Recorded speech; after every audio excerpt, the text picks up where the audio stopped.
But our problems didn't just arrive today. This current administration's decision to leave Afghanistan was a huge mistake, like sending a green light to all of our adversaries.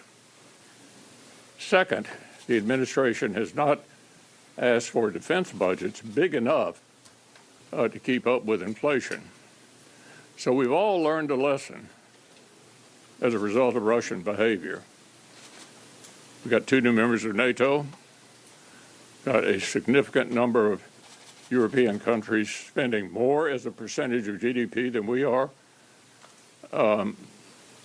With regard to the claim that this is a huge amount of money, I know it seems like it, but to put the $60 billion in context, it's about 0.2% of our GDP. 0.2% of our GDP. Our overall defense budget is 3% of our GDP. So what have we learned additionally? That, number one, we need to get our industrial base going, wholly aside from what we've experienced in Ukraine. We needed to deal with the 2 big powers that are out there. I'm not a history professor, but I know a little bit about American history, certainly in the last 100 years. And it seems to me my party's had a tendency to be isolationist when there's a Democrat in the White House. This was true right before World War II, when the most prominent Republican, Robert Taft, opposed even Lend-Lease. Well, Pearl Harbor solved that problem for a little while, but then after the war, Taft and most of the Republicans opposed NATO and the Marshall Plan. So, fortunately, from my point of view, Eisenhower got the nomination in '52 instead of Taft, and we have largely been consistently in support of America playing a strong leadership role in the free world. And so I think all of this, as these views have been enhanced, in my opinion, in the right direction. The latest evidence of that is there were 30 Republicans who just voted for cloture. We'll see what happens on final passage, but that's 8 more than the 22 who voted to send the bill out of the Senate in the first place.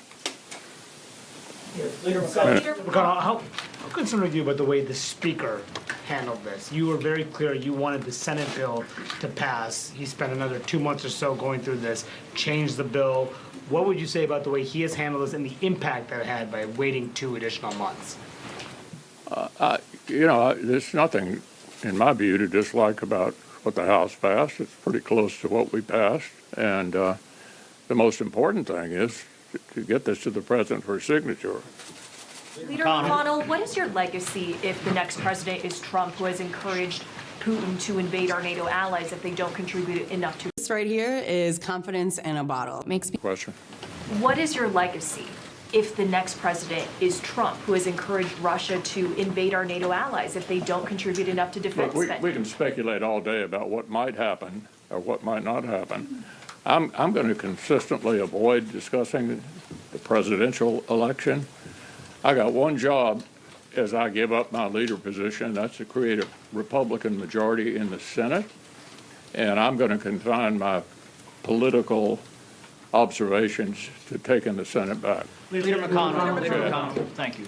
You've been probably one of the most ardent backers of Ukraine in the Senate here, but what took so long to get some of these other 8 Republicans persuaded to your position here? Was it the overall nature of this bill and what was lost in that time period for Ukraine? Well, that's a good question. You already know the answer. I think the demonization of Ukraine began by Tucker Carlson, who, in my opinion, ended up where he should have been all along, which is interviewing Vladimir Putin. And so he had an enormous audience, which convinced a lot of rank-and-file Republicans that maybe this was a mistake. I think the former president had sort of mixed views on it. We all felt that the border was a complete disaster, myself included. And Chad, you remember covering the phases we went through. First, there was an effort to make law, which requires you to deal with Democrats. And then a number of our members thought it wasn't good enough. And then our nominee for president didn't seem to want us to do anything at all. That took months to work our way through it. So we ended up doing the supplemental that was originally proposed, which dealt with not all problems. It didn't solve the border problem, but certainly addressed the growing threats at the moment. Mr. McConnell, you talk about wanting a Republican majority or working to get a Republican majority, but many of these candidates who are running in Republican primaries espouse the belief of this more isolationist perspective that you're concerned about. I mean, what are you saying to these candidates that you're working for and helping to try and get elected into this next Congress about the positions they should take when they get elected? Well, I think we've turned the corner on this argument. We went from 22 votes to at least 30. We'll see what happens on final passage. The House is about 50-50, as we thought would happen if they voted on it. So I think we've turned the corner on the isolationist movement. I've noticed how uncomfortable proponents of that are when you call them isolationists. So I think we've made some progress, and I think it's going to have to continue because we got big problems. If the attackers are provided. Russia, Iran. Going into World War II, we just had Germany and Japan. You could argue that this is a more challenging time right now than it was leading up to World War II. I don't want it to take something like the Pearl Harbor attack to get our attention. And one of the good things that's come out of this, it seems to me, is we paid attention to the facts, underfunding defense, the importance of standing up for our friends, that we can't sort of hide out in isolation here in the hopes that they'll give up on us if we give up on them. They're at war with us. And I think a lot more Americans now understand and appreciate that. We're talking a little bit about the border crisis, and this contains nothing to help the border crisis. We're having known terrorists who are coming over the border right now. How concerned are you about a potential threat to America, and would you like to see the next Congress deal with this border crisis? I would love to have seen this Congress deal with it. As I just said a minute ago, I asked Senator Langford to get into a negotiation with the Democrats because they have the White House and they have the Senate. And he negotiated a bill that I thought was an important step in the right direction. I particularly thought that because the Democrats are awfully uncomfortable with it. So that didn't happen. And that's not an argument for not dealing with the other issue.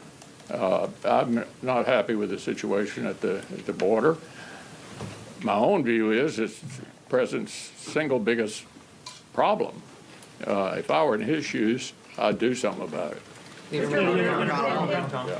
Speaker Emerita Nancy Pelosi just called on Israeli Prime Minister Benjamin Netanyahu to resign, obviously following what Senate Majority Leader Chuck Schumer previously said. What's your response to that? Well, my view with regard to allies of ours who are democracies is that we ought not to give them advice on whether or not to have elections, and we ought not to give them advice on how to conduct a war. Both of those were broken, in effect, by this administration. I think that was a mistake, but I'm not president, he is. I think the Israelis have to live in the neighborhood. They know best what to do to protect their citizens. With a lot of help from our technology and their own, they had a successful pushback against the missile attack. And I don't think they need particularly public advice from the administration about whether or not to have an election or what their military tactics ought to be. Leader McConnell, if the ATACMs are provided, will you restrict them to fire at targets only inside Ukraine?